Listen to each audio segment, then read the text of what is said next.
नमस्कार, आप देख रहे हैं 99 न्यूज़ और मैं हूं आपके साथ राकेश पाठक। आज हम लोग 3rd डिग्री में जो आपसे हमने वादा किया था कि हर सप्ताह हम एक खास मेहमान को लेकर आएंगे और झारखंड, धनबाद और देश की जो भी वर्तमान परिस्थिति है उस पर उनसे रूबरू कराएंगे, उनके विचार जानेंगे। तो आज हमारे साथ जो फ्रेम में आप देख रहे हैं हमारे सहयोगी हैं जिशान और प्रकाश, और हमारे खास मेहमान हैं टुंडी के विधायक और सत्तारूढ़ दल के सचेतक मथुरा प्रसाद महतो जी। मथुरा जी, 99 न्यूज़ में आपका स्वागत है। पहला सवाल जो अभी चर्चे में है 1932 का खतियान, उसको लेके तमाम बातें हो रही है कि सरकार ने हड़बड़ी में डिसीजन लिया। तो 1932 का कट ऑफ कब का होना चाहिए आपके हिसाब से?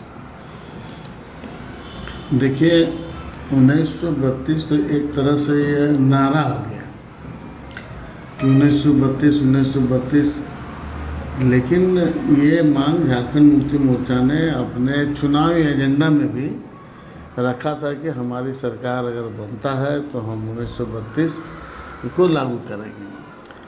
और बहुत सारे वादा माननीय हेमंत सोरेन ने किया था जो धीरे धीरे अपने सरकार ने उन्होंने शुरू किया है, जिसमें 1932 का भी खतियान का जिक्र करते हुए 1932 लागू हो, और ये इस चीज़ को उन्होंने कैबिनेट से भी पारित किया है। अब ये मामला विधानसभा में आएगा और विधानसभा में आने के बाद कई लोगों का राय विधानसभा से भी लिया जाएगा। उसमें खास करके इस पर जो है कि 1932 का जो खतियान कहीं कहीं 1932 है तो कहीं 1964 है, कहीं 65 है। लास्ट सर्वे के हिसाब से इसको होना चाहिए जी। चूँकि अब विधानसभा में आएगा मामला, चूँकि धनबाद और बोकारो का लास्ट सर्वे कब का है ये आपको भी पता है। देखिए, जो भी है लास्ट सर्वे को मानक माना जाएगा, ये ऐसा हम लोगों का सुझाव है और हम लोग भी विधानसभा में इस चीज़ को रखे और रखेंगे और इसको बहुमत के साथ हम लोग विधानसभा में इसको पारित करेंगे। देखिए, अभी कांग्रेस के कुछ नेताओं से बात हो रही थी, उन्होंने कहा कि 1932 का खतियान और 27% जो ओबीसी का आरक्षण जो आपने पिछली कैबिनेट में पास किया है वो कोर्ट में कहीं स्टैंड ही नहीं करेगा। देखिए, कोर्ट में स्टैंड करेगा कि नहीं करेगा ये तो बात की बात है। सरकार ने अपने एजेंडा पर काम कर रहा है और अपने एजेंडा में आगे बढ़ रहा है, इसलिए सरकार इन सब चीज़ों को अपने हिसाब से हम लोग विधानसभा में लाएंगे और वहाँ से इसको पारित करके केंद्र सरकार को देंगे। और जो जिसको न्यायालय अनुसूची में जाने के लिए इतना जोर क्यों लगाया? जिसको न्यायालय में जाना है वो जाए तो स्वतंत्र है। ऐसे भी तो हर चीज़ लोग न्यायालय जाना चाहते हैं, तो जाने के लिए तो मना नहीं है, लेकिन सरकार ने ये कदम उठाया, ये अच्छा कदम। सरकार का आपने जिक्र किया मथुरा महतो जी, तो ऑफिस ऑफ प्रॉफिट मामले में मुख्यमंत्री हेमंत सोरेन की सदस्यता पर सत्ता के गलियारों से ये बात आ रही है कि कहीं ना कहीं खतरा मंडरा रहा है और मे भी, क्योंकि संभावनाएं कुछ भी है, अगर उनकी सदस्यता चली जाती है, आपका जो कद है वर्तमान समय में जेएमएम में, तो अगर उनकी सदस्यता जाती है, अगर वो मुख्यमंत्री पद पर नहीं रहते हैं, तो आपके नाम की चर्चा भी हो रही है कि मे भी आप अगले मुख्यमंत्री बनाए जा सकते हैं। देखिए, इसमें कोई अभी पहले से ही कि नहीं हमारा ये क्या होगा नहीं होगा वो बात का बात है जी। लेकिन इस तरह के जो चर्चाएं अफवाहें जो है मार्केट में कि भाई इनकी सदस्यता जाएगी, तो ये जो चीज़ें हैं जब सामने आएगा तो उस पर विचार पार्टी करेगी। मतलब आप अपने नाम से कहीं इनकार नहीं कर रहे हैं? देखिए, हमारा नाम कहाँ से आ रहा है? हमारा कोई पार्टी दल से नहीं ना आ रहा है। ऐसे मार्केट में लोग चर्चा कर रहे हैं, तो लोग को चर्चा करना काम है, रोजे आए दिन करता है, उसमें कोई माने गंभीरता नहीं है। और पार्टी डिसीजन करेगी, वो पार्टी डिसीजन जो भी करेगा उसको हम लोग मान है हम लोग। अच्छा, इसी से एक सवाल है, क्या आपकी सरकार को खतरा है? हमारा सरकार को कहीं से खतरा नहीं है। तो फिर छत्तीसगढ़ क्यों ले जाना पड़ा विधायकों को? चूँकि हमारा जो है बहुमत आंकड़ा हमारे साथ है। अच्छा, उसकी जरूरत क्यों पड़ी? कहीं से तो कोई कहा नहीं गया था कि आपको विश्वास प्रस्ताव लाना पड़ा सरकार। आखिर किसके ऊपर अविश्वास था? गठबंधन के ऊपर या कांग्रेस के विधायकों के ऊपर, कि जिसके लिए विश्वास मत लाना पड़ा? देखिए, विश्वास मत हम लोग इसलिए लाए कि सरकार पूर्ण बहुमत है, और जो चर्चाएं आ रही थी कि आज इनका सदस्यता चला जाएगा, पत्र खुलेगा, ये होगा, वहाँ पोह की स्थिति था। उस स्थिति में हम लोग अपना बहुमत को साबित करके जनता के बीच में दे दिए, ताकि जो है कि जनता जाने कि बहुमत की सरकार जिस तरह से भारतीय जनता पार्टी ने विभिन्न राज्यों में किसी न किसी रूप से सरकार को अपस्त करने का जो प्रयास करता है, उसमें वो सफल नहीं, और वो नहीं सफल। तो आप ही के महागठबंधन के साथी जो कांग्रेस के 3 विधायक बंगाल में पैसे के साथ पकड़े गए, और पकड़े गए तब आज स्थिति जैसे पकड़े गए, तो पकड़े जाने के बाद में उसे तो जांच चल रहा है। अब कौन चीज़ का है नहीं है जांच में जाएगा, और जिन पार्टी का है वो लोग अपना अनुशासनिक कार्रवाई करेगा, वो उनका काम है, हम लोग का काम है। एक नाम बड़ा चर्चा में इन दिनों रहा, जयराम महतो 32 से खतियान को लेकर बड़ा आंदोलन भी देखने को मिला उनकी तरफ से। कहा जा रहा है कि 2024 का चुनाव वो सिंदरी विधानसभा से उनको जेएमएम टिकट देगी। कितनी सच्चाई है, क्या मानते हैं? देखिए, किसको टिकट देगा नहीं देगा अभी से कोई इसमें चर्चा है नहीं। और जहाँ तक जयराम महतो की बात है, जयराम महतो स्वतंत्र है, कहीं से भी चुनाव लड़ सकता है। कोई तो बोलता है टुंडी से लड़ेगा, कभी बोलता है कि नहीं कि डुमरी से लड़ेगा, कभी सिंदरी लड़ेगा। तो जहाँ इच्छा स्वतंत्र लड़े चुनाव, जनता फैसला करेगी। जेएमएम टिकट देगी? वो तो जेएमएम के पास में जब आएगा मामला तब ना जेएमएम देगा, ना आईसू देगा, ना बीजेपी देगा, या निर्दलीय लड़ेगा, तो उन पर नहीं निर्भर है। जी, अच्छा, एक थोड़ा तीखा सवाल है मथुरा महतो जी। धनबाद और आसपास कोयलांचल के इलाकों में कोयला चोरी और बालू चोरी चरम पर है। क्या सरकार के सह पर ये सब मुमकिन हो पा रहा है? जिला प्रशासन के सह पर मुमकिन हो पा रहा है? क्योंकि ये तो बात तय है कि चोरी हो रही है कोयले की। देखिए, तो इन पे जो है सामान्य रूप से केंद्र सरकार भी दोषी है, और जिनका कोयला चोरी हो रहा है वो भी दोषी है। हम लोग तो देखते हैं कि खुलेआम जो है, जहाँ मतलब BCCL का GM है, CMD है, CISF है, वहाँ से निकल रहा है। तो ये तो केंद्र सरकार का काम है कि कोयला को हम कैसे केंद्रीय संपत्ति को रोकें, और उसमें वो विफल है। और देख रहे खुलेआम हो रहा है, इसमें हम भी नकारा नहीं जा सकता है, हो रही है। पुलिस प्रशासन तो आपकी है राज्य में? पुलिस प्रशासन हमारी है, लेकिन उसका भी तो एजेंसी है। ऐसा नहीं कि उनका एजेंसी नहीं, CISF है ना जी, क्यों नहीं रोकता? तो आप पुलिस पिकेट से फिर गाड़ी क्यों पार्क पुलिस करने दे देती है? वो कौन क्या देते हुए हमको उससे संपर्क भी नहीं है ना हम जानते हैं। लेकिन हम इतना जरूर बोलेंगे कि केंद्रीय संपत्ति है, जिस रूप से हो रहा है इसका रोकना सभी का दायित्व है, और खासकर उसका जिसका जिम्मेवारी है। तो जिम्मेवारी में सबसे पहले जिसका कोयला चोरी हो रहा है उसको आगे आना होगा।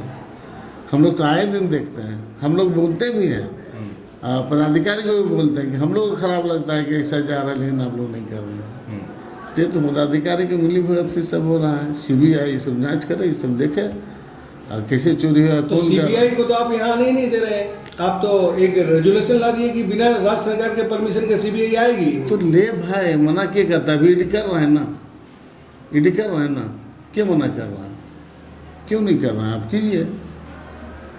इन सब चीज़ों को, जो राष्ट्रीय संपत्ति का लूट हो रहा है, तो उसको रोकिए। अच्छा, एक अलग सवाल आपसे रहेगा महतो जी। आप विनोद बिहारी महतो और शिबू सोरेन के समय के नेता हैं। वर्तमान समय में शिबू सोरेन के लड़के हेमंत सोरेन सरकार को चला रहे हैं, यानी नेक्स्ट जनरेशन आप कह सकते हैं, आपके बच्चे ही हुए वो।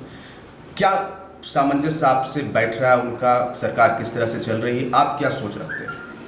देखिए, हम विधायक दल के नेता उनको बनाए हैं, तो वो आज विधायक दल के नेता हैं। हम उनको कार्यकारी अध्यक्ष बनाए हैं, तो आज वो कार्यकारी अध्यक्ष है, तो तालमेल तो है ही, कहीं तो कोई विवाद है ही नहीं।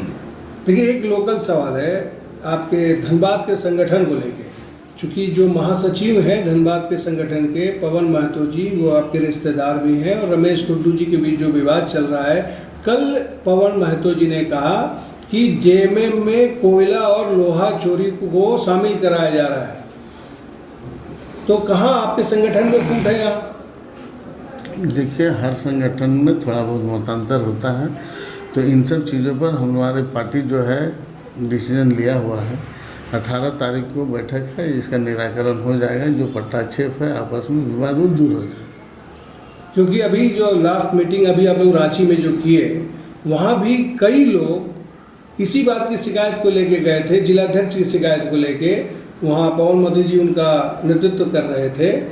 तो आखिर इस संगठन में विवाद क्यों इतना बढ़ गया जब सत्ता में पार्टी है? अरे भाई, हमारा दल है, हमारा विवाद है, उसको हम बोलते रहे। 18 तारीख को हम लोग अपना तो समाप्त कर लेंगे, मतांतर है दूर हो जाएगा। विधायक जी, आप ही के विधानसभा से एक खबर है, पूर्वी टुंडी में के नीतूडी जो जगह मौजा है, रघुनाथपुर स्कूल में करीब 35 डिसमिल जमीन जो है वो पिंटू मंडल की पत्नी प्रतिमा मंडल के नाम रजिस्टर है, और आप उस विद्यालय में पहुंचते हैं, स्कूल भवन निर्माण के लिए आप वहां शिलान्यास कर देते हैं, जबकि जो उनके मालिक हैं उन्हें तो उनकी जानकारी ही नहीं है कि हमारी ज़मीन पर शिलान्यास हो गया है, और ना ही उन्हें मुआवजा मिला है। देखिए, ज़मीन वाला तो हम लोग को जानकारी दिया नहीं, और अभी भी हमारे संपर्क में उन लोग नहीं। लेकिन आपने तो शिलान्यास कर दिया।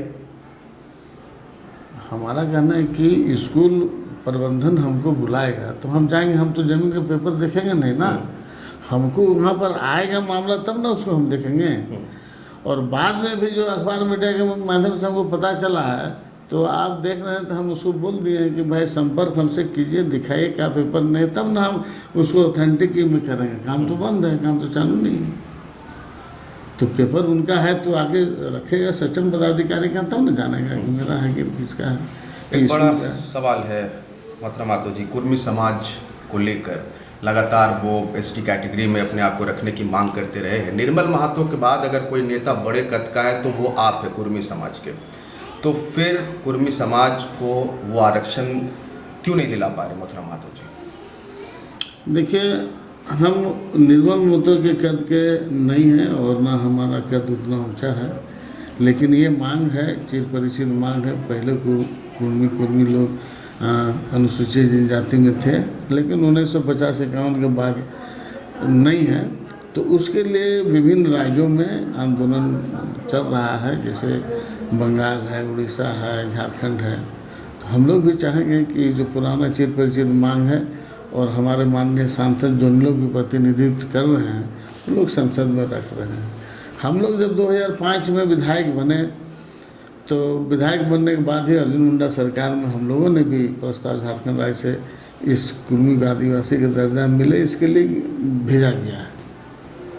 देखिए, एक धनबाद से जुड़ा मामला है कि धनबाद में एयरपोर्ट नहीं है। अब आप कहेंगे कि ये सेंट्रल की बात है, उनको करना चाहिए, लेकिन सरकार कितना पहल कर रही है कि धनबाद ऐसे जगह में कई संस्थाएं जो है इसलिए नहीं आती हैं कि यहाँ पे एयरपोर्ट नहीं है। देखिए, एयरपोर्ट के चलते ऐसा कोई बात नहीं है। एयरपोर्ट नहीं है, इसके अलावा भी ISM वगैरह है, बहुत सारे संस्थान यहाँ पर हैं। और हम लोग विधानसभा में भी क्वेश्चन हम लोगों ने किया है, राज्य सरकार से मांग किए हैं कि सरकार तो आपकी है ना, बोलने नहीं दे रहे। हम तो बोल ही रहे हैं कि हमने विधानसभा में भी ये क्वेश्चन को हम लोगों ने रखा है कि धनबाद में एयरपोर्ट हो और एयरपोर्ट को राज्य स्तर से इसको प्राथमिकता मिले, जिस तरह से अन्य जिले में जैसे देवघर, बोकारो आदि टाटा को चिन्हित किया है, धनबाद को भी किया है। सरकार अपनी तरफ से भी पहल करेगी कि यहाँ पे एयरपोर्ट हो। हमने पहल किया है, सरकार अभी करे नहीं करे वाला, हमने पहल किया है कि झारखंड के धनबाद एक कोयला अंचल है, कोयला उद्योग है, यहाँ बहुत सारा इस तरह का है जिसमें इंडियन स्कूल ऑफ माइंस सहित कई बड़े संस्थान यहाँ पर हैं। तो यहाँ पर एयरपोर्ट होना जरूरी है, इसलिए राज्य सरकार इसमें ध्यान दे और राज्य सरकार पहल करे, इसके लिए हम लोग प्रयासरत हैं। तो देखा, ये थे मथुरा महतो। इन्होंने तमाम मुद्दों पर 1932 के खतियान से लेकर, और सबसे बड़ी बात है कि इन्होंने बहुत साफ गोई से कहा कि 1932 एक नारा है, लेकिन लास्ट सर्वे सेटलमेंट जो भी जिस जिले में हुआ है उसी स्तर पर स्थानीयता की परिभाषा सुनिश्चित की जाएगी। एयरपोर्ट पे भी इन्होंने कहा कि हम प्रयास कर रहे हैं और इनकी कोशिश है कि सरकार से ये आगे पहल करवाएंगे। और हम फिर नए मेहमान के साथ आपसे रूबरू होंगे 3rd डिग्री में। तब तक हमें और हमारे सहयोगियों को दीजिए इजाज़त। नमस्कार।